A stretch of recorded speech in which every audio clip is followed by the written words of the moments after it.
나의 하루는 언제나 도시가 잠든 시각에 시작되었다. 새벽 4시 30분. 낡은 자명종 시계가 악착같이 울어대면 나는 청은망은 같은 몸을 일으켰다. 창밖은 아직 짙은 어둠에 잠겨 있었고 서울의 거대한 심장은 희미한 가로등 불빛 속에서만 겨우 뛰고 있었다.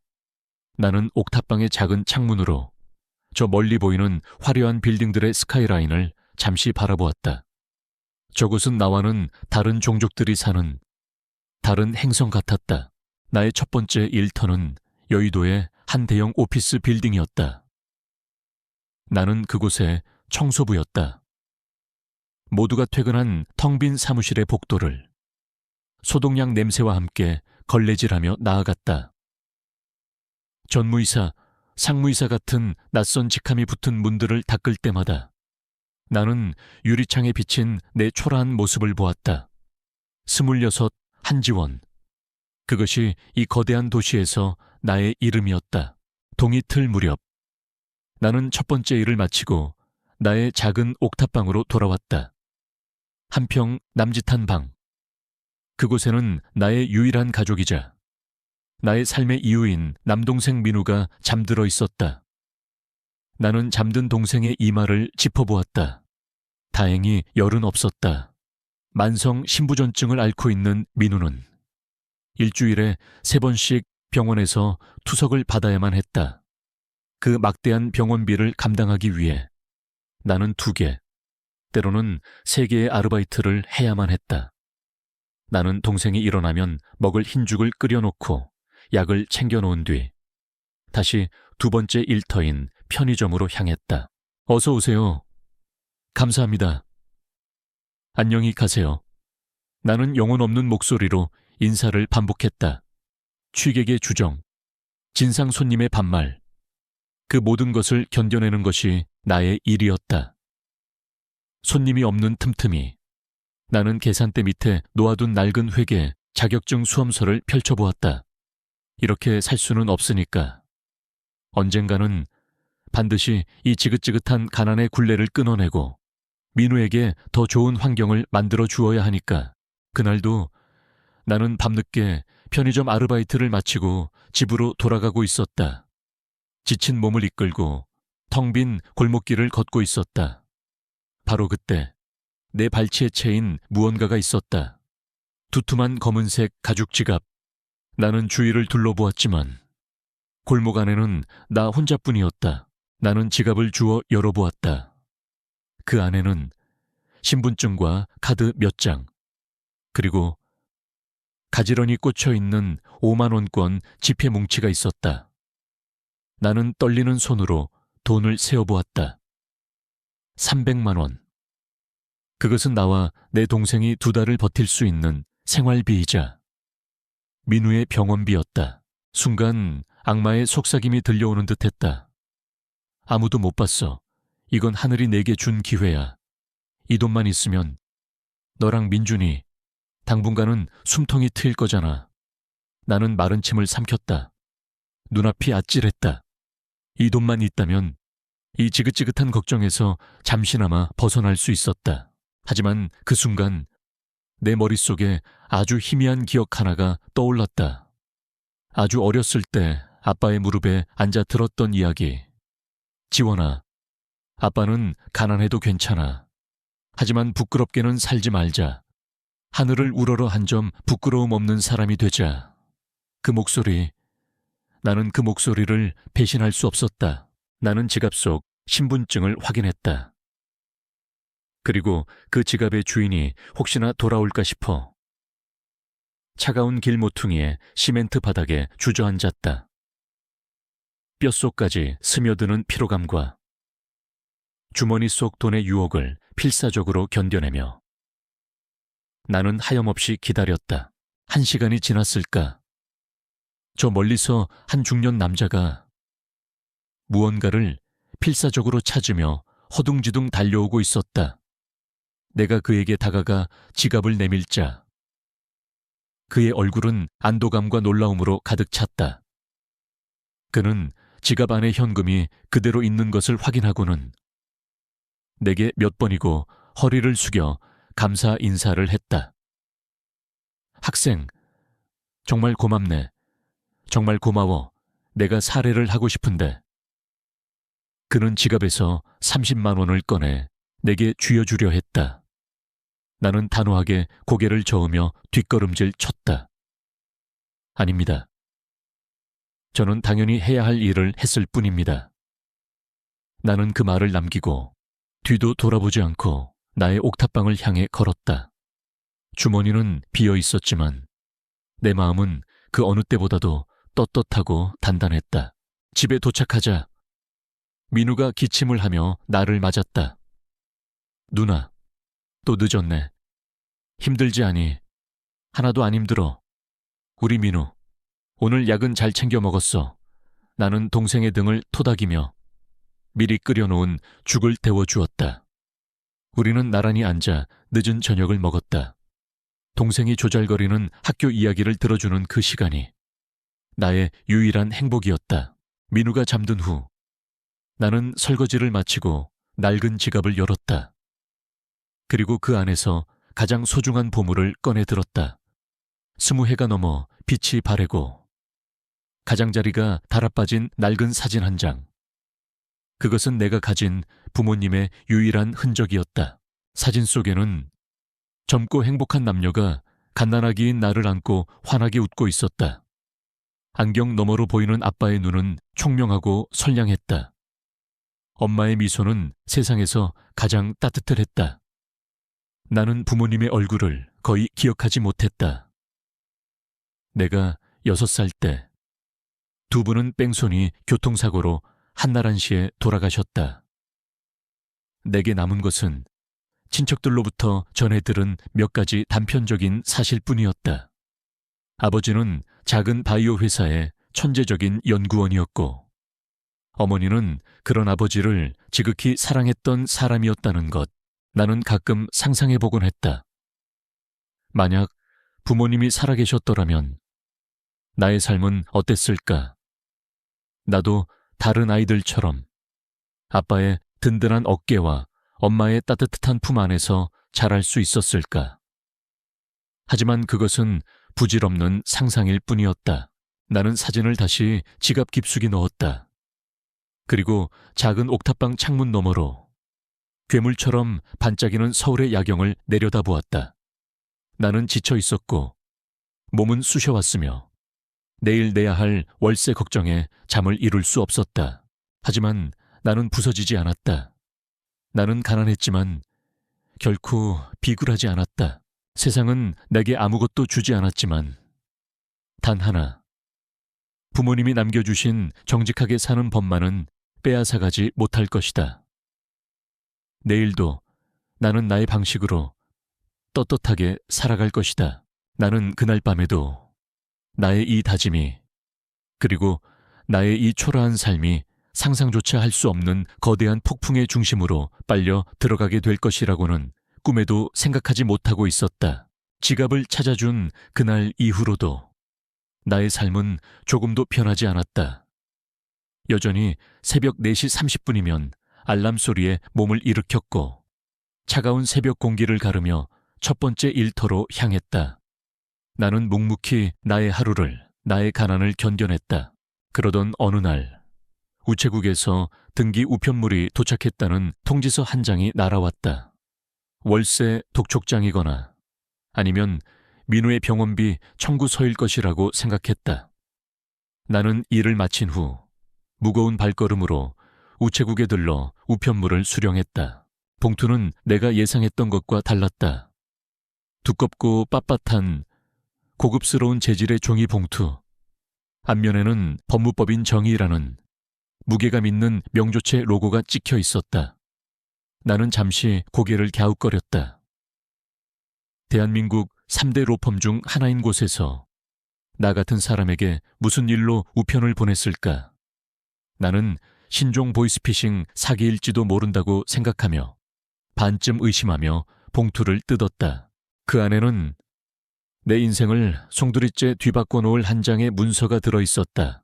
구티케그룹 김주혁 회장 유언장 개봉 및 집행에 대한 안내. 고 김주혁 회장. 나는 그 이름을 들어본 적이 없었다.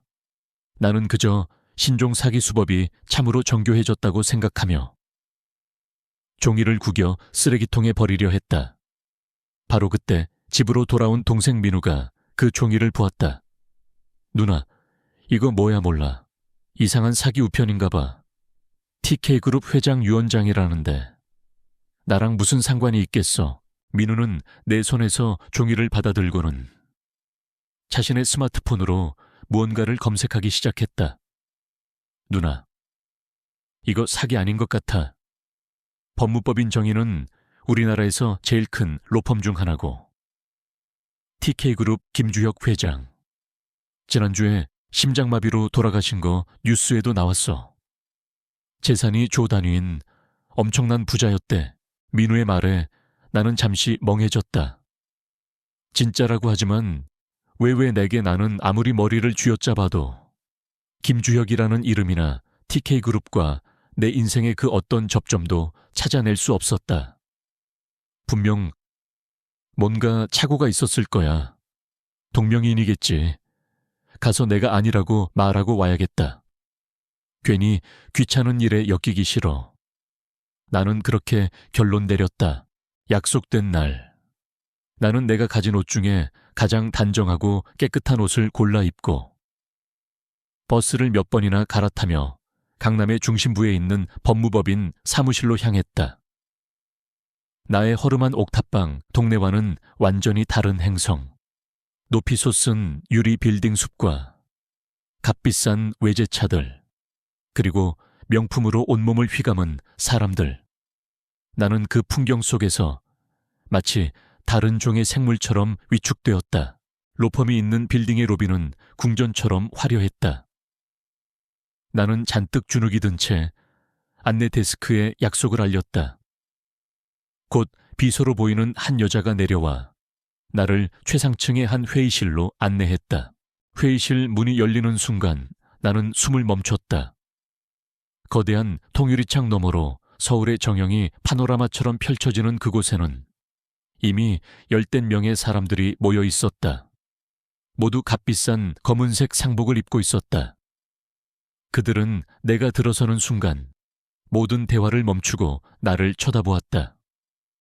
그들의 눈에는 노골적인 경멸과 멸시, 그리고 저 따위 것이 감히 어디를 하는 듯한 저기가 가득했다.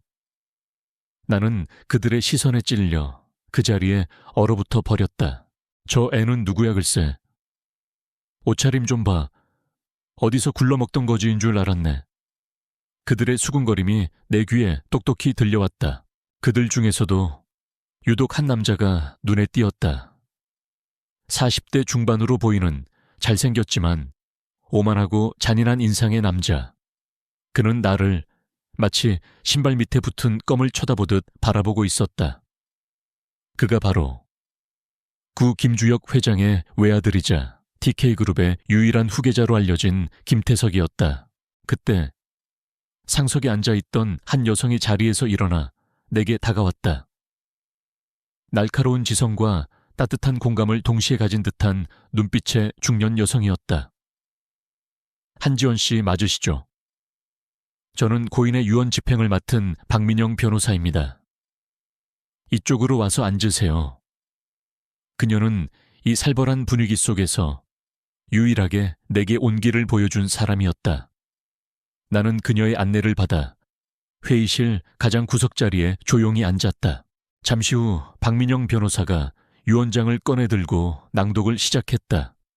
유언장의 내용은 대부분 나와는 상관없는 이야기였다. 먼 친척들에게 얼마의 돈을, 자선단체에 얼마의 기부를.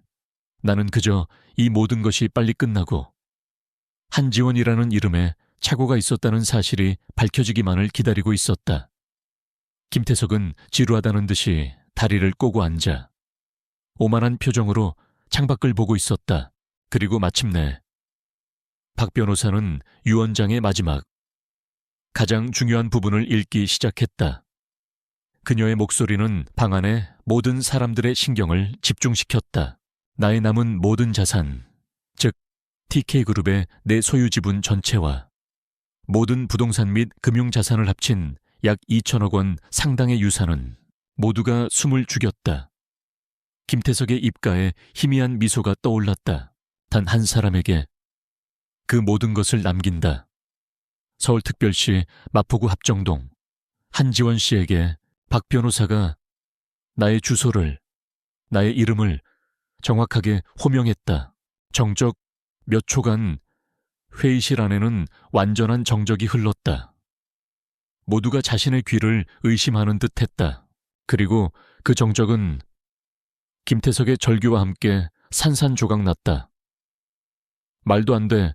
그는 의자가 뒤집히는 것도 아랑곳하지 않고 자리에서 벌떡 일어섰다. 이게 무슨 말 같지도 않은 소리야. 저 계집애가 누군데 우리 아버지 유산 전부를 저런 애한테 준다고. 당신 우리 아버지한테 무슨 짓을 한 거야? 이 꽃뱀 같은 년. 그는 이성을 잃고 내게 달려들었다. 로펌의 보안 요원들이 급하게 그를 제지했다. 다른 가족들도 일제히 일어나 내게 욕설과 비난을 퍼붓기 시작했다. 나는 그 모든 증오의 한가운데 완전히 얼어붙은 채 앉아 있었다. 2천억 원, 그 숫자는 내게 아무런 의미가 없었다. 그것은 현실의 돈이 아니었다. 나를 덮쳐오는 그들의 증오와 이 말도 안 되는 상황 자체가 나를 압도하고 있었다. 박민영 변호사가 기지를 발휘했다. 그녀는 보안 요원들과 함께 나를 위한 길을 만들었다. 지원 씨, 이쪽으로 빨리. 나는 그녀에게 이끌려 아수라장이 된 회의실을 빠져나왔다. 하지만 그것으로 끝이 아니었다. 우리가 로펌 건물 1층 로비에 도착했을 때 그곳에는 이미 수십 명의 기자들과 카메라들이 진을 치고 있었다. 누군가가 이 소식을 언론에 흘린 것이 틀림없었다. 한지원 씨, 고 김주혁 회장과 어떤 관계입니까? 200억 유산 상속 사실입니까? 혹시 회장님의 숨겨둔 딸이십니까?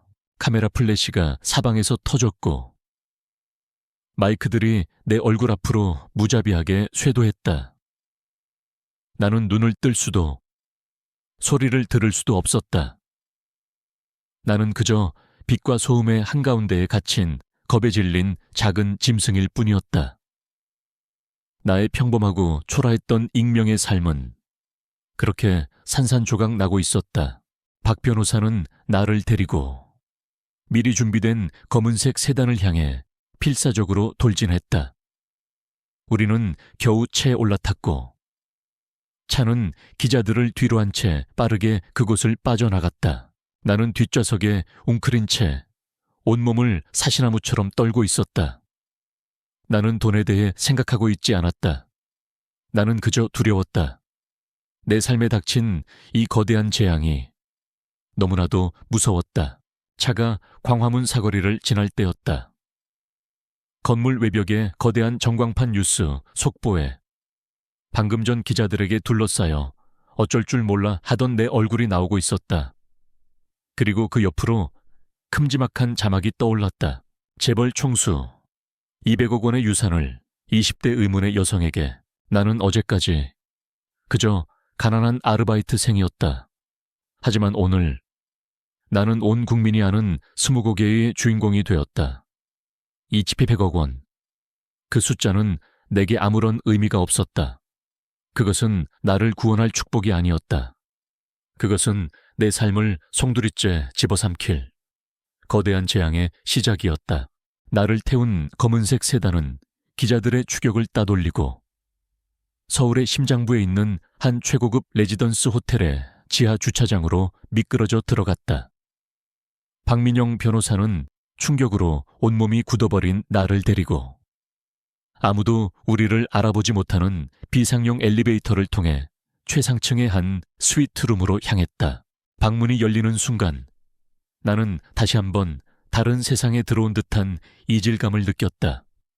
나의 옥탑방 10개를 합쳐도 모자랄 만큼 넓은 거실, 통유리창 너머로 펼쳐지는 서울의 야경, 모든 것이 비현실적이었다.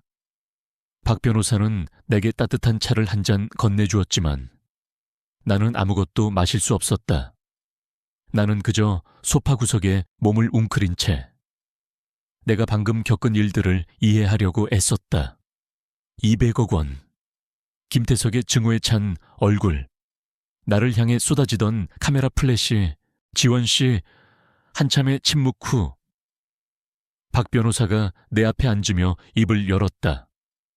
그녀의 눈빛에는 깊은 연민과 함께 무언가 결심한 듯한 단호함이 서려 있었다. 지금부터 내가 하는 이야기는 지원 씨에게는 무척 고통스러울 수 있습니다. 하지만 고 김주혁 회장님께서 지원 씨가 반드시 알아야만 한다고 하셨습니다. 그녀는 자신의 서류 가방에서 두툼하고 낡은 복납으로 봉인된 편지 봉투 하나를 꺼냈다. 회장님께서 돌아가시기 전에 제게 개인적으로 맡기신 편지입니다. 유언장이 공개된 후에 반드시 지원 씨에게 직접 전해주라고 하시면서요.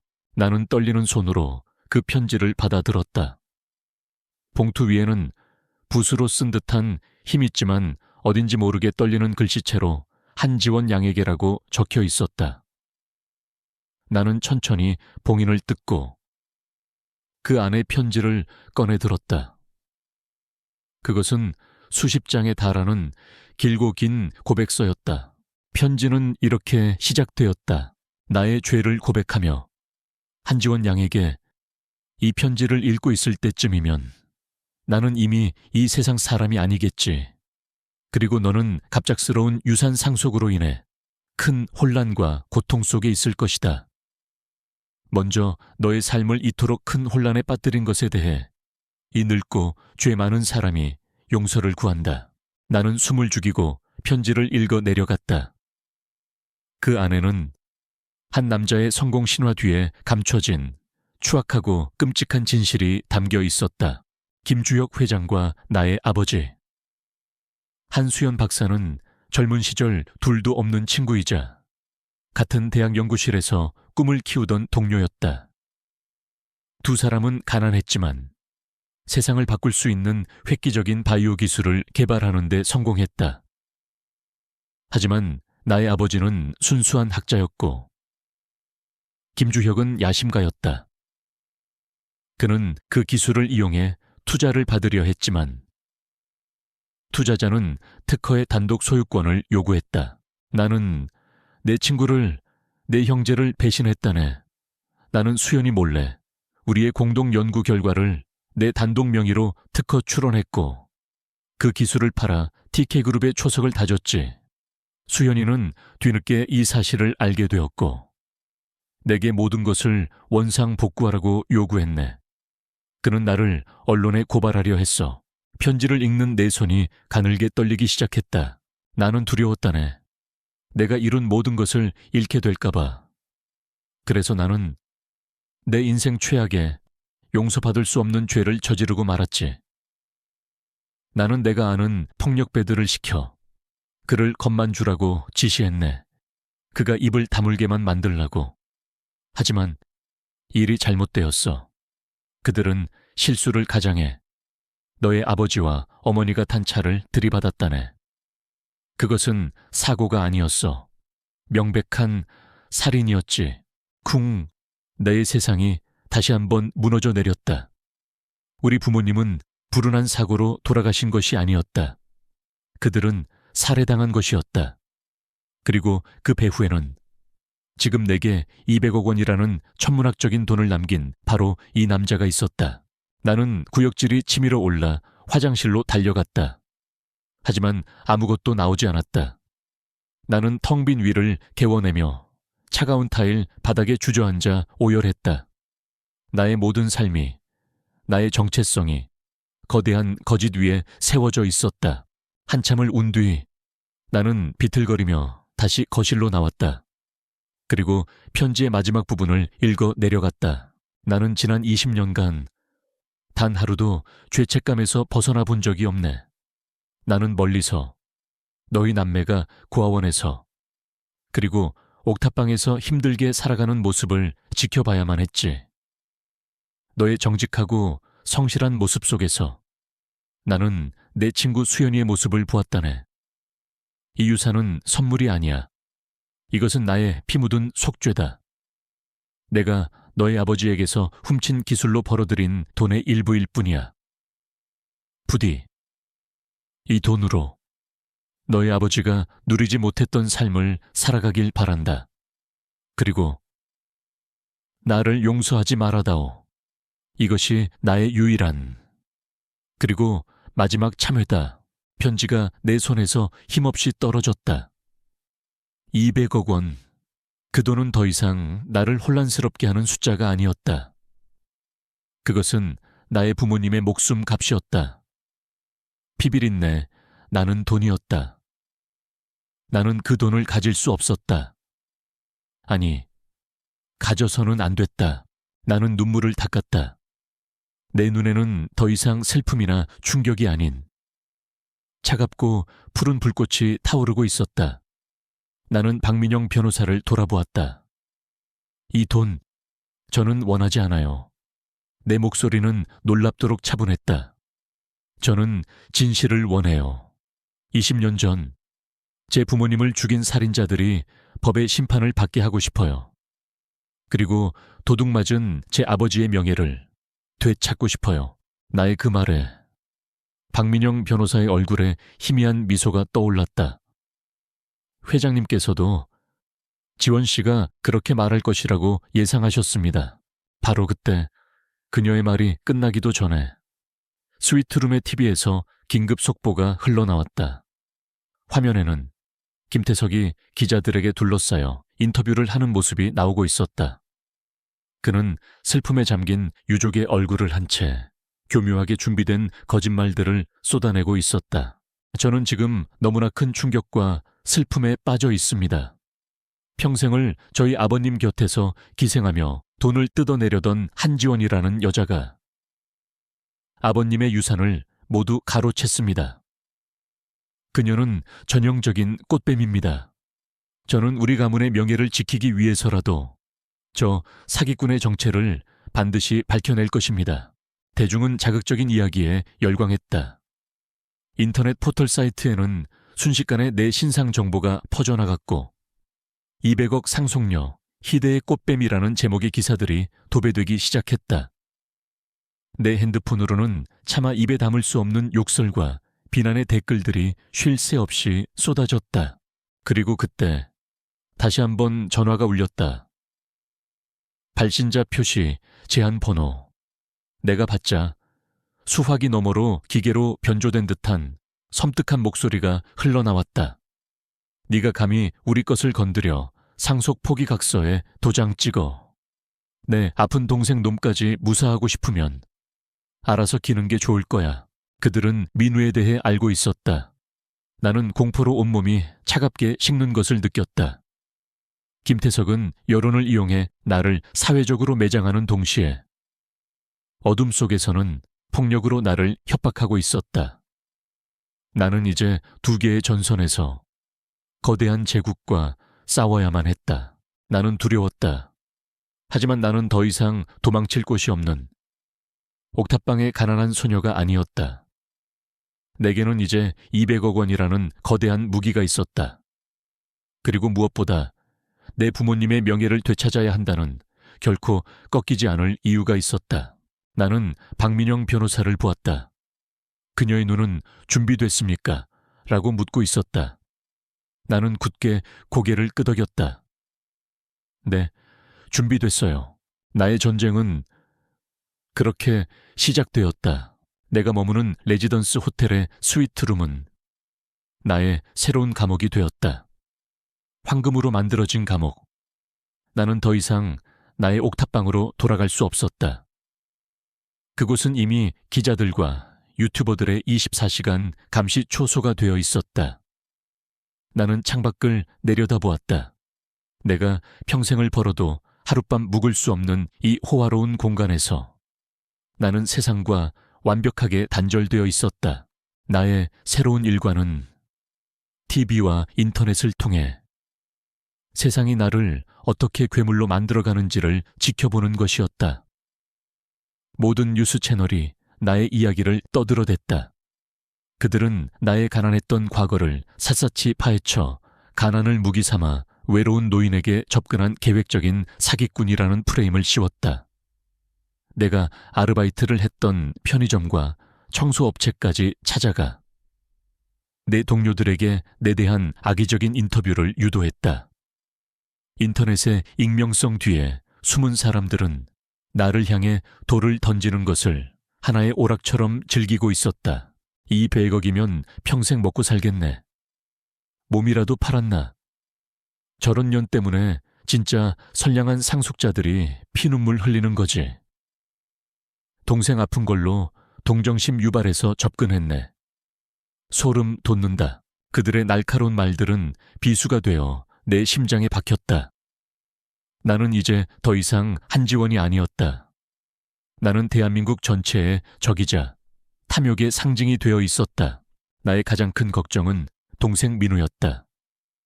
나는 이 더러운 진흙탕 싸움에 내 동생만큼은 끌어들이고 싶지 않았다. 박민영 변호사는 신속하게 움직여 주었다. 그녀는 민우를 원래 다니던 병원에서 철저한 보안을 자랑하는 VIP 병실로, 그것도 가명을 사용해 옮겨주었다. 민우를 안전하게 보호하기 위한 비용은 내가 상속받을 유산의 극히 일부에서 지급되었다. 이 100억 원이라는 돈은 내게 사치를 안겨주기는커녕 나를 지키고 내 동생을 보호하기 위한 방패막이가 되어 처음으로 사용되었다. 돈의 무게는 그렇게 현실적으로 다가왔다. 나는 이 보이지 않는 감옥 안에서 나의 전쟁을 시작했다. 박 변호사는 고 김주혁 회장이 남긴 것이 편지뿐만이 아니라고 했다. 그는 자신의 죄를 고백하는 동시에 내가 진실을 찾아낼 수 있는 몇 가지 단서들을 남겨두었다. 그 첫 번째는 그의 개인 금고 열쇠였다. 우리는 은행의 비밀스러운 VIP 금고실로 향했다. 그곳에서 우리가 발견한 것은 돈이나 보석이 아니었다. 그것은 나의 아버지 한수연 박사가 남긴 수십 권의 낡은 연구 노트였다. 나는 호텔로 돌아와 먼지가 뽀얗게 쌓인 그 노트들을 펼쳐보았다. 노트 안에는 내가 알아볼 수 없는 복잡한 화학 기호와 수식들, 그리고 아버지의 고뇌가 담긴 날짜별 기록들이 빼곡하게 적혀 있었다. 나는 그 기록들을 한자 한자 읽어 내려가며 내가 한 번도 만나보지 못했던 나의 아버지를 20년의 시간을 거슬러 만나고 있었다. 나는 그의 천재성에 감탄했고 그의 뜨거운 열정에 가슴이 벅차올랐으며 그의 절친한 친구에게 배신당하며 느꼈을 그의 깊은 절망에 함께 아파했다. 이것은 더 이상 남의 이야기가 아니었다. 이것은 나의 뿌리, 나의 역사를 되찾는 과정이었다. 노트의 마지막 부분에서 나는 아버지께서 김주혁 회장의 배신을 눈치채고 그와 마지막談判을 벌이려 했던 기록을 발견했다. 그리고 그 기록의 마지막 날짜는 부모님이 사고를 당하기 바로 전날이었다. 이걸로는 부족해요. 박 변호사가 말했다. 이건 정황 증거일 뿐. 김주혁 회장의 범죄나 김태석의 위협을 직접적으로 증명할 수는 없어요. 우리에겐 살아있는 증인이 필요합니다. 우리는 아버지의 연구 노트에 함께 이름이 적혀 있던 그의 옛 동료들을 찾아 나서기 시작했다. 하지만 20년이라는 시간은 너무나도 길었다. 대부분은 연락이 끊겼거나 세상을 떠난 뒤였다. 며칠간의 수소문 끝에 우리는 아버지의 가장 가까운 동료 연구원이었던 한 사람을 찾아냈다. 그는 이제 한 대학의 소심한 교수가 되어 있었다. 우리는 그의 연구실을 찾아갔다.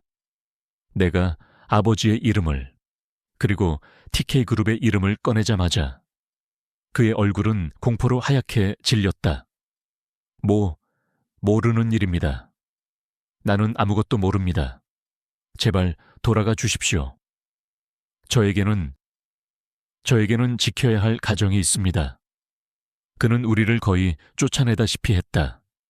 20년이라는 시간이 흘렀지만 TK그룹과 김주혁이라는 이름이 남긴 공포는 여전히 살아 숨 쉬고 있었다. 우리는 포기하지 않았다. 그리고 마침내 또 다른 동료 한 명과 연락이 닿았다. 이제는 은퇴하고 작은 꽃집을 운영하고 있는 마음씨 좋은 아주머니였다. 그녀 역시 처음에는 극도로 경계했다. 하지만 내가 간직하고 있던 그 낡은 부모님의 사진을 보여주자 그녀의 눈빛이 흔들리기 시작했다. 세상에, 수연 씨랑 지연 씨. 그녀는 사진을 보며 눈물을 글썽였다.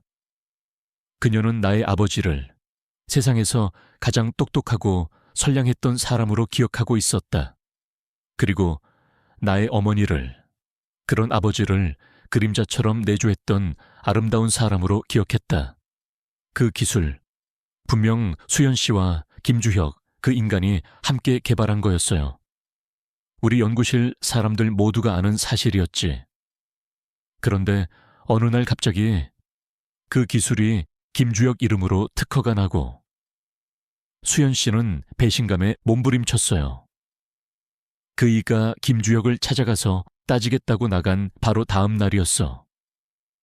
부부가 함께 교통사고로 죽었다는 소식을 들은 게 우리는 모두 그게 단순한 사고가 아니라고 생각했지만 아무도 감히 입을 열지 못했지. 무서워서 그녀의 증언은 김주혁 회장의 편지 내용이 모두 사실임을 확인시켜 주었다. 하지만 그녀 역시 법정에 서서 증언해달라는 우리의 부탁은 두려움에 떨며 거절했다. 우리가 진실에 다가갈수록 김태석의 방역은 더욱 거세졌다. 그는 자신의 막대한 자금과 인맥을 이용해 나를 사방에서 압박해왔다. 그는 법원에 유언 무효 확인 소송을 제기하며 아버지가 치매 상태에서 정신이 온전치 못한 채로 유언장을 작성했다고 주장했다.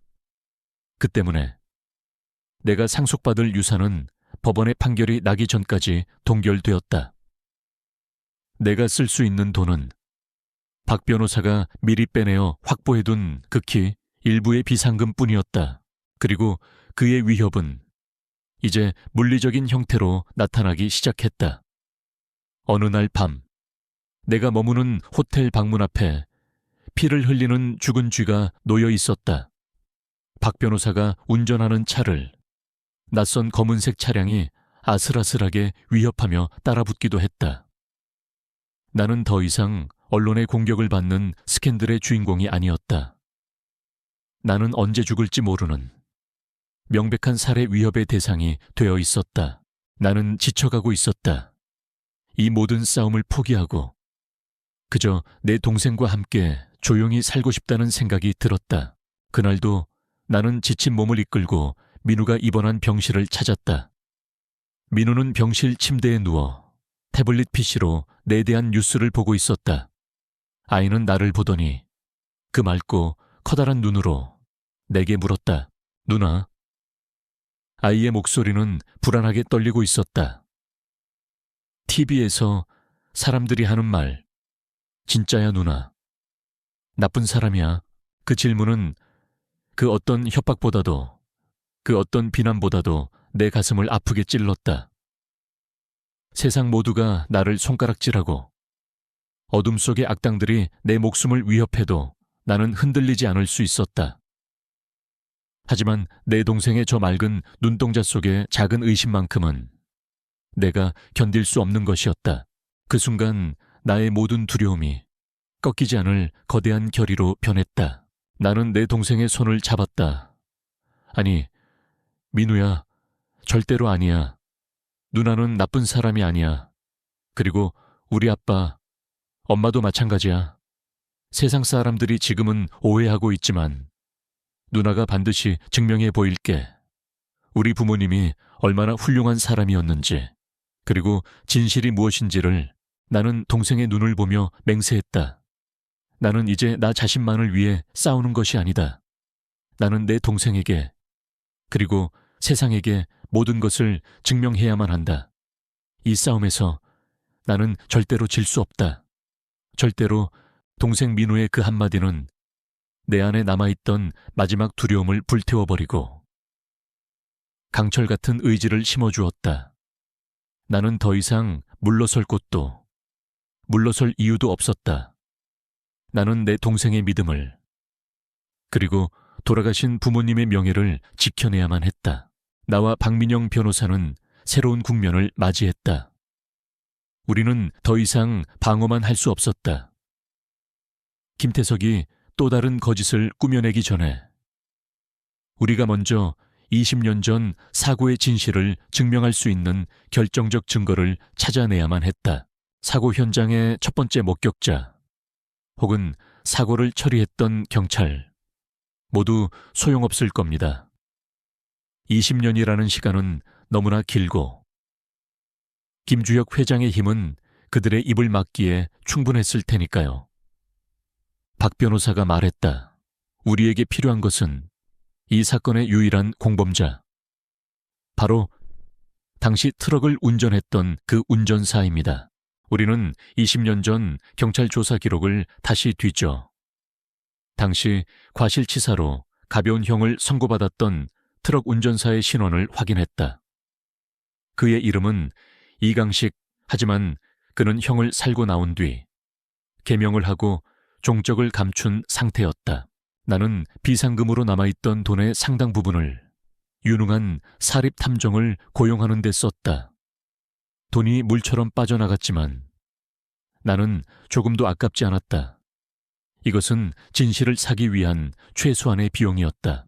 탐정은 며칠 밤낮으로 그의 행적을 추적했다. 그리고 마침내 그가 지금 강원도의 한 작은 항구 도시에서 이철민이라는 이름으로 살아가고 있다는 사실을 알아냈다. 하지만 탐정은 경고했다. 그의 집 주변에 낯선 남자들이 계속해서 맴돌고 있습니다. 아마 김태석 쪽에서 먼저 선수를 친 것 같습니다. 직접 접근하는 것은 위험합니다. 김태석이 우리보다 한 발 빨랐다. 그가 그 운전사를 찾아냈다는 사실은 그가 무언가 끔찍한 일을 꾸미고 있다는 불길한 신호였다. 그리고 나의 그 불길한 예감은 정확하게 현실이 되었다. 그날 저녁 대한민국에서 가장 시청률이 높은 시사 고발 프로그램의 예고편이 방송되었다. 화면에는 어둡고 음침한 방 안에 앉아있는 한 남자의 실루엣이 보였다. 그리고 그 위로 충격적인 자막이 떠올랐다. 단독 입수, 200억 상속료 부친의 뺑소니 사고. 그 숨겨진 진실, 20년 만에 입을 연 가해. 운전자의 충격 고백. 방송은 사흘 뒤 금요일 저녁 9시 생방송으로 진행된다고 했다. 나는 온몸의 피가 차갑게 식는 것을 느꼈다. 김태석의 계략이었다. 그는 이강식을 찾아내 돈과 협박으로 그를 매수했을 것이다. 그리고 방송에 내보내 모든 죄를 나의 아버지에게 뒤집어 씌울 작정인 것이다. 아버지가 음주운전을 했다거나 아버지가 먼저 시비를 걸었다는 식의 거짓말로 그는 아버지의 명예를 대중 앞에서 공개적으로 처형함으로써 김주혁 회장이 내게 유산을 남긴 명분 자체를 파괴하려 하고 있었다. 우리에게 남은 시간은 단 사흘. 우리는 그 안에 이 모든 것을 뒤집어야만 했다. 우리는 전략을 바꾸었다. 이강식에게 직접 접근하는 것이 불가능하다면 그의 가장 약한 고리, 즉 그의 가족을 찾아야 했다. 탐정은 그에게 서울의 한 종합병원에서 간호사로 일하는 딸이 하나 있다는 사실을 알아냈다. 다음 날 나와 박 변호사는 그 딸 이수진 씨가 일하는 병원을 찾아갔다. 그녀는 27, 나와 비슷한 또래의 젊은 여성이었다. 우리는 병원 근처의 한적한 카페에서 그녀를 만났다. 그녀는 우리의 갑작스러운 방문에 잔뜩 경계하는 눈빛이었다. 무슨 일로 저를 찾아오셨죠? 이수진 씨, 아버님 성함이 이강식 씨 맞으시죠? 박 변호사의 말에 그녀의 얼굴이 하얗게 굳어졌다. 나는 비난하거나 추궁하지 않았다. 나는 그저 내 지갑에서 낡은 부모님의 사진을 꺼내 그녀 앞에 내밀었다.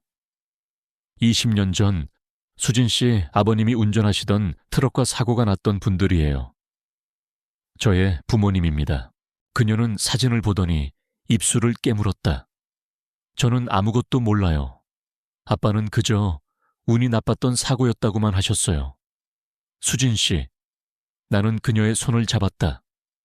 저는 아버님을 원망하러 온 게 아니에요. 저는 수진 씨의 아버지를 구하러 왔어요. 지금 김태석이라는 사람이 당신의 아버지를 협박해서 방송에 나가 거짓 증언을 하도록 만들고 있어요.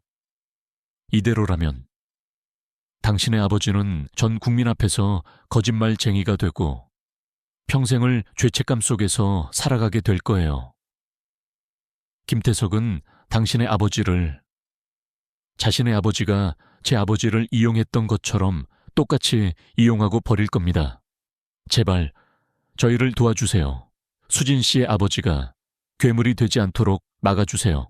나의 진심 어린 호소에 그녀의 눈빛이 흔들리기 시작했다. 그녀는 울음을 터뜨렸다. 사실 아빠가 며칠 전부터 이상했어요.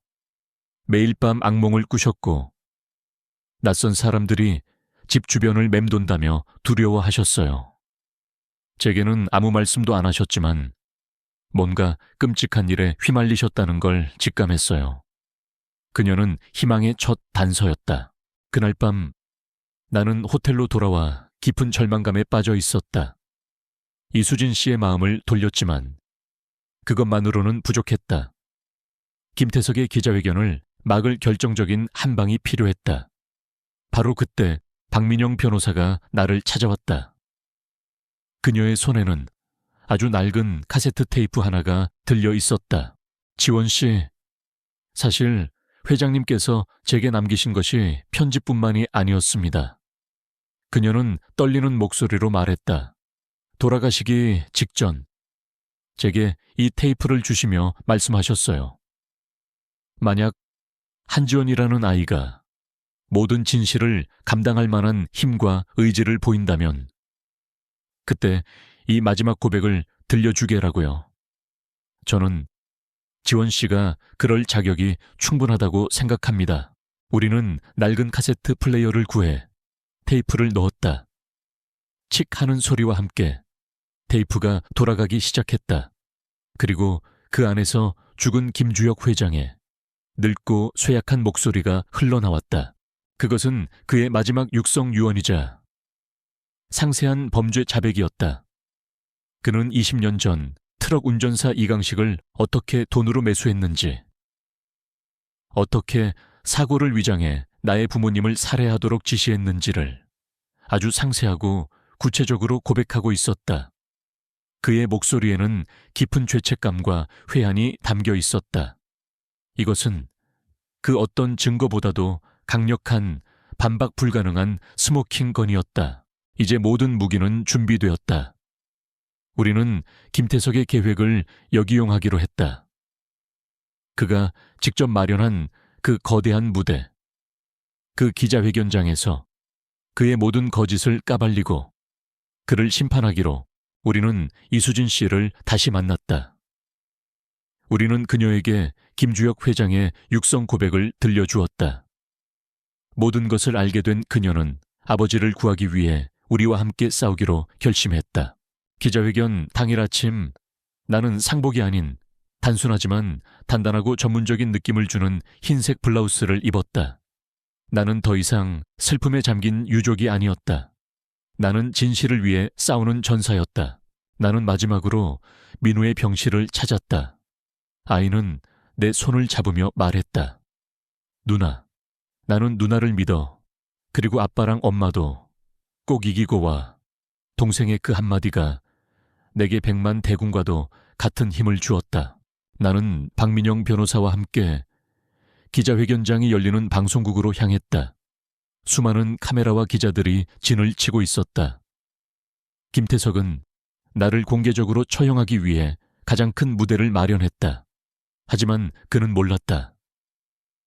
내가 가장 두려워하는 것은 세상의 손가락질이 아니라는 것을. 진실이 묻히는 것, 그것이 나의 유일한 공포라는 것을, 그리고 오늘 나는 그의 무대 위에서 나의 진실을 노래할 것이다. 나의 아버지의 이름으로 김태석이 준비한 기자회견장은 그의 오만함과 권력을 과시하는 무대 그 자체였다. 국내 모든 주요 언론사의 취재진 수백 명이 거대한 홀을 가득 메우고 있었다. 수많은 카메라 렌즈들이 마치 굶주린 맹수들의 눈처럼 무대 위를 향해 번뜩이고 있었다. 나는 박민영 변호사, 그리고 잔뜩 겁에 질린 이수진 씨와 함께 기자회견장 가장 뒤편에 눈에 띄지 않는 자리에 앉았다. 나는 마치 사자굴에 던져진 다니엘처럼 거대한 적의 심장부로 직접 걸어 들어온 것이다. 잠시 후 기자회견이 시작되었다. 김태석은 슬픔에 잠긴 유족의 가면을 쓴 채 능숙하게 무대 위로 올라섰다. 그는 카메라 앞에서 비통한 표정으로 입을 열었다. 오늘 이렇게 많은 기자분들 앞에서 제 가족의 치부를 드러내게 된 것을 매우 비통하고 송구스럽게 생각합니다. 그의 목소리는 슬픔으로 가득 찬 듯 떨리고 있었지만 나는 그 영이 뒤에 숨겨진 교활함과 잔인함을 볼 수 있었다. 여러분도 아시다시피 저의 존경하는 아버님, 구 김주혁 회장님께서는 평생을 대한민국 경제 발전에 헌신해 오셨습니다. 하지만 아버님의 그 위대한 이름에 지금 먹칠을 하려는 자가 나타났습니다. 그는 나를 아버님의 병환을 이용해 의도적으로 접근한 한 파렴치한 여자라고 지칭했다. 그는 내가 꾸며낸 이야기로 아버님을 속여 유산을 가로챘다고 주장했다. 그는 대중이 가장 좋아할 만한 순진한 재벌 이세와 사악한 꽃뱀이라는 자극적인 프레임을 완벽하게 만들어내고 있었다. 기자들은 그의 말 한마디 한마디를 놓치지 않으려는 듯 미친 듯이 카메라 셔터를 눌러댔다. 그리고 마침내 그는 오늘의 하이라이트를 소개했다. 오늘 저는 20년 동안 숨겨져 왔던 그날의 끔찍한 진실을 밝히기 위해 아주 어려운 분을 이 자리에 모셨습니다. 20년 전 비극적인 사고의 또 다른 당사자이셨던 당시 화물차 운전기사 이강식 선생님을 소개합니다. 김태석의 소개와 함께 무대 옆쪽에서 한 노인이 경호원들에게 이끌려 걸어 나왔다. 이강식, 그는 20년이라는 세월의 무게에 짓눌려 뼈만 앙상하게 남은 모습이었다. 그는 수백 개의 카메라 렌즈 앞에서 죽음의 공포에 질린 듯 나도 온몸을 사시나무처럼 떨고 있었다. 그는 준비된 증언대 앞에 서서 떨리는 손으로 마이크를 잡았다. 내 옆에 앉은 딸 수진 씨가 자신의 아버지가 겪고 있을 굴욕과 공포에 숨죽여 흐느끼기 시작했다. 나는 그녀의 손을 꽉 잡아주었다. 이제 곧 시작될 것이다. 이강식 씨는 한참 동안 입을 떼지 못했다. 그는 텅 빈 눈으로 허공을 응시하다. 마침내 김태석의 눈짓을 받고 입을 열었다. 그의 목소리는 거의 기어들어갈 듯 작고 갈라져 있었다. 그날, 20년 전 그날 밤 비가 많이 내렸습니다. 그리고 반대편에서 오던 차가 비틀거리며 중앙선을 넘어왔습니다. 제가 피할 시간이 없었습니다. 아마도 상대방 운전자였던 한수연 씨가 술에 취했던 것 같습니다. 그 거짓말이 그의 입에서 나오는 순간 기자회견장은 술렁이기 시작했다. 김태석의 입가에 승리에 찬 미소가 번졌다. 모든 것이 그의 계획대로 흘러가고 있었다. 나의 아버지는 이제 전 국민 앞에서 음주운전을 하다 사고를 낸 파렴치한으로 낙인 찍히게 될 터였다. 이대로 끝나는 것인가? 바로 그 순간이었다.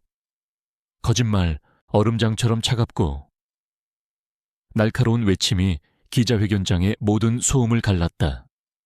소리가 난 곳을 향해 수백 개의 카메라 렌즈가 일제히 돌아갔다. 그곳에는 자리에서 벌떡 일어선 이수진 씨가 서 있었다. 나는 그녀를 위한 길을 열어주었다. 그녀는 눈물을 쏟아내며 무대를 향해 달려갔다. 아빠, 제발 거짓말하지 마세요. 갑작스러운 딸의 등장에 기자회견장은 완전한 혼란에 빠졌다. 이강식 씨는 무대 위로 올라온 자신의 딸을 보고 사색이 되어 뒷걸음질 쳤다. 수진아, 네가 왜 여기에? 아빠 평생을 죄책감에 시달리셨잖아요. 밤마다 악몽을 꾸셨잖아요. 그런데 어떻게 저 사람들의 돈 때문에, 저 사람들의 협박 때문에 아빠의 영혼을 팔 수 있어요. 제발 정신 차리세요. 아빠 제발요. 딸의 절규에 이강식 씨는 결국 무너져 내렸다. 그는 증언대 앞에 주저앉아 어린아이처럼 오열하기 시작했다. 이 극적인 장면에 기자들은 넋을 잃고 카메라 플래시를 터뜨렸다. 격분한 김태석이 경호원들에게 소리쳤다. 저 여자 당장 끌어내 뭐 하는 거야? 경호원들이 수진 씨를 끌어내려던 바로 그 순간 기자회견장의 모든 스피커에서 지지직거리는 노이즈와 함께 전혀 예상치 못한 목소리가 울려 퍼지기 시작했다. 그것은 늙고 쇠약하며 깊은 회한에 잠긴 한 노인의 목소리였다. 죽은 김주혁 회장의 목소리였다. 박민영 변호사가 우리가 미리 섭외해둔 음향기사에게 신호를 보낸 것이다. 나는 내 친구 한수연을 죽였습니다. 김주혁 회장의 육성 고백이 거대한 호란을 압도했다. 그것은 사고가 아니었습니다. 내가 시킨 일이었습니다. 운전기사 이강식에게 돈을 주고 사고를 위장하라고. 그 아이가 가진 기술을, 회사를, 모든 것을 빼앗기 위해 내가 내 친구를 죽였습니다. 나는 용서받을 수 없는 죄인입니다. 죽은 자의 목소리가 산자들의 탐욕을 심판하고 있었다. 기자회견장은 완전한 충격과 정적에 휩싸였다. 모든 카메라가 넋이 나간 김태석의 얼굴을 클로즈업하고 있었다. 그리고 마침내 무대 위에서 오열하던 이강식 씨가 모든 것을 포기한 듯이 고개를 들고 마이크를 잡았다. 맞습니다. 저 목소리가 다 사실입니다. 그의 목소리는 더 이상 떨리지 않았다. 그는 모든 것을 털어놓기로 결심한 사람처럼 모든 것을 절규했다. 김주혁 회장이 시킨 일이었습니다. 그리고 오늘 저기 저 김태석이가 제 딸과 제 목숨을 담보로 협박해서 저에게 거짓 증언을 시켰습니다. 저놈들이 바로 살인자입니다. 모든 것이 끝났다. 김태석은 무대 뒤로 도망치려 했지만 이미 사복을 입은 형사들이 그의 퇴로를 막고 있었다. 그들은 무대 위로 올라와 김태석의 손에 수갑을 채웠다. 김태석 씨, 증인 협박 및 살인교사 공모 혐의로 긴급 체포합니다. 기자들은 이제 김태석에게 몰려들어 비난 섞인 질문들을 쏟아냈다. 몇 분 전까지 나를 향했던 그들의 렌즈는 이제 새로운 악당을 향해 있었다. 나는 기자회견장 뒤편에서 이 모든 광경을 조용히 지켜보았다. 내 마음속에는 통쾌함이나 승리감 대신 아주 깊고 서글픈 평온이 밀려왔다. 나는 무대 위로 올라가 서로를 부둥켜 안고 울고 있는 이강식 부녀에게 다가갔다. 그리고 늙은 운전사의 어깨에 조용히 손을 얹었다. 이제 괜찮습니다. 아저씨, 모든 게 끝났습니다. 나는 무대 위에 대형 스크린을 올려다보았다. 그곳에는 더 이상 TK그룹의 로고가 아닌 수갑을 찬 채 끌려나가는 김태석의 얼굴이 속보 자막과 함께 나오고 있었다. 그리고 그 옆에는 나의 아버지 한수연 박사의 젊은 시절 사진이 떠 있었다. 나는 사진 속의 아버지를 보며 마음속으로 속삭였다. 아버지, 들리세요 세상에. 마침내 아버지의 진실을 듣고 있어요. 길고 길었던 20년의 겨울이 오늘 끝났습니다. 공기가 한결 가벼워져 있었다. 기자회견장의 그 떠들썩한 혼돈은 내게는 오히려 고요한 종결의 서곡처럼 들렸다. 수갑이 채워져 끌려나가는 김태석의 절규, 그를 향해 쏟아지는 기자들의 질문 세례, 그리고 이 모든 것을 생중계하는 카메라 불빛, 그 모든 것이 마치 다른 세상의 일처럼 느껴졌다. 나는 무대 위에서 서로를 부둥켜 안고 오열하는 이강식 씨와 그의 딸 수진 씨에게 다가가 말없이 등을 토닥여 주었다. 우리의 길고 길었던 악연은 그렇게 한 무대 위에서의 눈물과 함께 끝나고 있었다.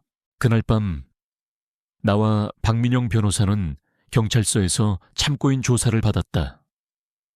나는 김주혁 회장의 편지와 그의 마지막 고백이 담긴 카세트 테이프를 정식 증거물로 제출했다.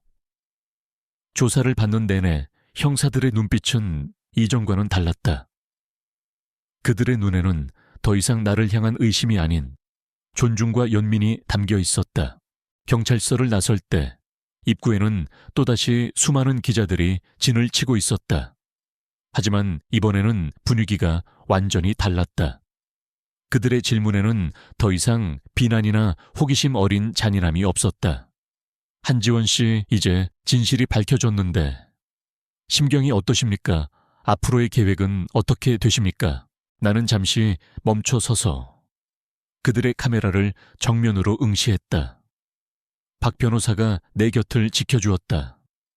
나는 떨리지 않는 차분한 목소리로 말했다. 오늘은 저에 대한 날이 아닙니다. 오늘은 20년간 억울하게 명예를 도둑맞았던 저의 아버지 한수연 박사님의 이름이 세상에 다시 알려진 날입니다. 그것으로 충분합니다. 감사합니다. 나는 짧은 인사를 남기고 박 변호사의 부축을 받으며 준비된 채 올랐다. 세상의 반응은 하룻밤 사이에 180도 뒤바뀌어 있었다. 내가 머무는 호텔방의 TV를 켜자 모든 뉴스가 TK그룹의 비리와 김씨 일가의 추악한 과거를 대서특필하고 있었다. 비극의 상속녀 한지원의 눈물겨운 진실규명, 천재 과학자의 억울한 죽음, 20년 만에 밝혀지다. 어제까지 나를 꽃뱀이라 부르던 언론은 이제 나를 비극적 영웅으로 묘사하고 있었다. 인터넷의 댓글들도 마찬가지였다. 비난과 욕설이 있던 자리에 이제는 사과와 응원의 메시지들이 가득했다. 이 변덕스러운 세상의 모습에 나는 쓴웃음을 지었다. 김태석과 TK그룹의 몰락은 신속하고 철저하게 진행되었다.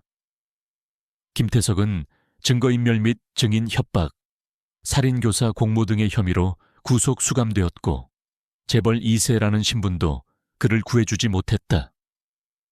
TK그룹의 주가는 연일 폭락했고 투자자들은 썰물처럼 빠져나갔다. 아버지를 배신하고 세운 그 거대한 바벨탑은 그 기반이 거짓이었기에 너무나도 쉽게 무너져 내리고 있었다. 모든 법적인 문제가 해결되고 마침내 그 거대한 유산이 내 이름으로 된 통장으로 들어왔다. 나는 핸드폰의 은행 앱을 열어 그 숫자를 확인했다. 함은 10,000원 털전천. 동그라미의 개수가 비현실적으로 느껴졌다. 며칠 전까지만 해도 나는 편의점에서 시급 1만 원을 받기 위해 하루의 대부분을 보내던 사람이었다. 그날 밤 나는 박민영 변호사와 함께 스위트룸 거실에 마주 앉았다. 그녀는 내게 몇 가지 선택지를 제시했다. 지원 씨, 이제 지원 씨는 자유입니다. 이 돈으로 아픈 동생과 함께 해외로 떠나 아무도 모르는 곳에서 조용하고 풍요로운 삶을 시작할 수도 있어요. 누구도 지원 씨를 비난하지 못할 겁니다. 지원 씨는 그럴 자격이 충분해요. 그녀의 말은 달콤했다. 걱정 없는 삶, 민우에게 최고의 치료를 해줄 수 있는 삶, 더 이상 돈 때문에 잠 못 이루지 않아도 되는 삶. 그것은 내가 평생을 꿈꿔왔던 삶이었다. 나는 잠시 그 달콤한 유혹에 흔들렸다. 하지만 나는 아버지의 낡은 연구 노트를 떠올렸다. 그 안에 빼곡히 적혀 있던 세상을 바꾸고자 했던 그의 뜨거운 열정을, 그리고 나는 나를 나쁜 사람이냐고 묻던 내 동생 민우의 슬픈 눈동자를 떠올렸다. 나는 이 돈을 그저 나 자신만을 위해 쓸 수는 없었다. 이 돈은 단순한 돈이 아니었다. 이것은 내 아버지의 피와 눈물이었고 김주혁이라는 한 남자의 뒤늦은 참회였으며, 그리고 나에게 주어진 무거운 책임이었다. 이 돈은 더러워진 채로 내 주머니에 들어올 수는 없었다. 나는 이 돈을 정화시켜야만 했다. 더 의미 있는 무언가로 바꾸어야만 했다. 나는 결심했다. 그리고 나의 결심을 박 변호사에게 말했다. 변호사님, 저는 이 이야기로부터 도망치고 싶지 않아요. 저는 이 이야기의 결말을 제 손으로 다시 쓰고 싶어요. 나는 내가 생각한 계획을 그녀에게 설명했다. 이 돈은 제 아버지의 도둑맞은 꿈에서 시작되었어요. 저는 이 돈을 다른 사람들의 꿈을 이뤄주는데 사용하고 싶습니다. 나의 계획을 들은 박 변호사의 눈에 존경과 감동의 빛이 어렸다. 우리는 그날 밤 함께 새로운 미래를 설계하기 시작했다. 며칠 후 나는 나의 이름으로 나의 첫 번째 기자회견을 열었다. 이전처럼 도망치거나 숨지 않았다. 나는 단정하지만 힘 있는 모습으로 수많은 카메라 앞에 섰다. 나는 나의 이야기를 했다. 나의 가난했던 과거, 그리고 내가 겪었던 모든 일들을, 그리고 나의 결정을 세상에 발표했다. 저는 오늘 제게 상속된 200억 원의 유산을 사회에 환원하기로 결정했습니다. 기자회견장이 술렁였다. 저는 이 돈으로 저의 아버지와 어머니의 이름을 딴 한수연이 지은 기념재단을 설립하고자 합니다. 나는 재단의 2가지 목표를 설명했다. 첫 번째, 저희 재단은 제 아버지처럼 재능은 있지만 가난 때문에 연구에 어려움을 겪는 젊은 바이오 과학자들을 지원할 것입니다. 다시는 그 누구도 거대한 자본 앞에 자신의 꿈을 빼앗기는 일이 없도록 할 것입니다. 두 번째, 저희 재단은 퓨처테크 사건의 피해자들과 같이 거대 기업의 범죄로 인해 고통받는 피해자들에게 법률적, 경제적 지원을 제공할 것입니다. 나는 마지막으로 나의 진심을 전했다. 이 유산은 제게 고통스러운 과거의 기록이었습니다. 하지만 오늘부터 우리는 이 유산을 가지고 희망의 새로운 역사를 써 내려갈 것입니다. 제 부모님의 이름으로 더 나은 세상을 만드는 데 기여하고 싶습니다. 나의 발표가 끝나자 기자회견장에서는 질문 대신 뜨거운 박수가 터져 나왔다. 나는 더 이상 스캔들의 주인공이나 비극의 상속녀가 아니었다. 나는 내 상처를 더 큰 사랑으로 승화시키는 새로운 희망의 상징이 되어 있었다. 기자회견을 마치고 나는 곧장 민우의 병실로 향했다. 아이는 병실 TV를 통해 나의 기자회견을 모두 지켜보고 있었다. 아이는 나를 보자 자랑스러움과 존경심이 가득한 눈으로 외쳤다. 누나, 정말 멋있어. 아빠랑 엄마가 하늘에서 보고 정말 자랑스러워 하실 거야. 나는 동생의 침대 옆에 앉아 아이의 손을 잡았다. 그리고 창밖을 보았다. 세상이 조금은 다르게 보였다. 나에게 주어진 돈의 무게는 여전히 무거웠지만 이제 그것은 더 이상 죄책감의 무게가 아니었다. 그것은 내가 기꺼이 짊어져야 할 거룩한 책임감의 무게였다. 나의 새로운 인생, 나의 새로운 시작이었다. 그 후로 1년이라는 시간이 흘렀다. 나의 삶은, 그리고 나를 둘러싼 세상은 완전히 달라져 있었다. 나는 더 이상 세상의 동정이나 비난을 받는 스캔들의 주인공이 아니었다. 나는 한수연이 지은 기념재단의 이사장 한지원이었다. 우리의 재단은 서울의 한 조용한 동네에 자리를 잡았다. 그곳은 차가운 대리석과 유리로 지어진 기업의 건물이 아닌 따뜻한 햇살이 드는 아담하고 편안한 공간이었다. 재단의 로비에는 내가 그토록 소중히 간직했던 부모님의 낡은 사진을 확대해 그린 아름다운 초상화가 걸려 있었다. 그리고 그 옆에는 아버지의 잊혔던 연구 성과와 그가 꿈꿨던 세상에 대한 글들이 전시되어 있었다. 나는 아버지의 도둑맞았던 명예를 이제 세상 모두가 볼 수 있는 양지 바른 곳으로 되찾아온 것이다. 나의 하루는 눈코 뜰 새 없이 바빴다. 하지만 그것은 과거의 생계를 위한 고된 노동과는 질적으로 다른 보람과 의미로 가득 찬 바쁨이었다. 나는 오전에 재단의 지원을 신청한 젊은 연구자들의 팀을 만났다. 그들은 반짝이는 눈으로 자신들이 개발 중인 새로운 항암 치료 기술에 대해 열정적으로 설명했다. 그들의 모습에서 나는 아버지의 연구 노트 속에서 만났던 젊은 날의 아버지를 보았다. 나는 그들의 발표가 끝나자 그 자리에서 재단의 첫 번째 공식 지원을 승인했다. 그들의 얼굴에 떠오른 기쁨과 감격을 보며 나는 돈으로는 결코 살 수 없는 충만함을 느꼈다. 오후에는 박민영 변호사와 함께 새로운 금융사기 사건의 피해자 가족들을 만났다. 그들은 평생 모은 돈을 잃고 절망의 늪에 빠져 있었다. 나는 그들의 이야기를 들어주며 나의 과거를 떠올렸다. 저도 여러분과 같은 아픔을 겪었습니다.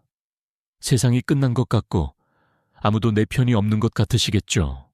하지만 포기하지 마세요. 우리 재단이 여러분 곁에서 법적으로 그리고 심적으로 함께 싸우겠습니다. 나는 그들의 손을 잡았다. 20년 전 나의 부모님처럼 거대한 악 앞에서 무력하게 쓰러지는 사람들이 더 이상 없도록 하는 것. 그것이 나의 새로운 사명이었다. 나의 가장 큰 기쁨은 동생 민우의 변화였다. 최고의 의료진에게 집중적인 치료를 받은 민우는 몰라보게 건강을 되찾았다. 더 이상 병실 침대에 누워만 있던 아이가 아니었다. 아이는 학교에 다시 나갔고 친구들과 어울리며 평범한 10대의 삶을 되찾아가고 있었다. 민우는 학교가 끝나면 재단 사무실에 들러 간단한 서류 정리를 돕거나 방문객들에게 차를 대접하는 일을 거들었다. 아이는 자신의 누나가 그리고 자신들의 부모님의 이름으로 세워진 이 공간을 진심으로 자랑스러워했다. 그리고 마침내 우리 재단의 첫 번째 공식 행사가 열리는 날이 왔다. 제1회 한수연 과학자상 시상식. 우리는 지난 1년간 대한민국 전국의 젊은 바이오 과학자들을 대상으로 가장 혁신적이고 잠재력 있는 연구를 공모했다. 그리고 오늘 그 첫 번째 수상자를 발표하는 날이었다. 시상식이 열리는 작은 홀은 학계의 원로들과 젊은 연구자들, 그리고 우리 재단의 도움을 받은 피해자 가족들로 가득 차 있었다. 박민영 변호사와 내 동생 민우가 맨 앞줄에 앉아 나를 보며 응원의 미소를 보내고 있었다. 나는 무대 위에 섰다. 수많은 사람들 앞에 서는 것이 여전히 조금은 떨렸지만 더 이상 두렵지는 않았다. 오늘 이 자리에 와주신 모든 분들께 진심으로 감사드립니다. 나는 준비한 연설문을 읽어 내려갔다. 나는 나의 개인적인 비극에 대해 길게 이야기하지 않았다. 대신 나는 나의 아버지의 꿈에 대해 이야기했다.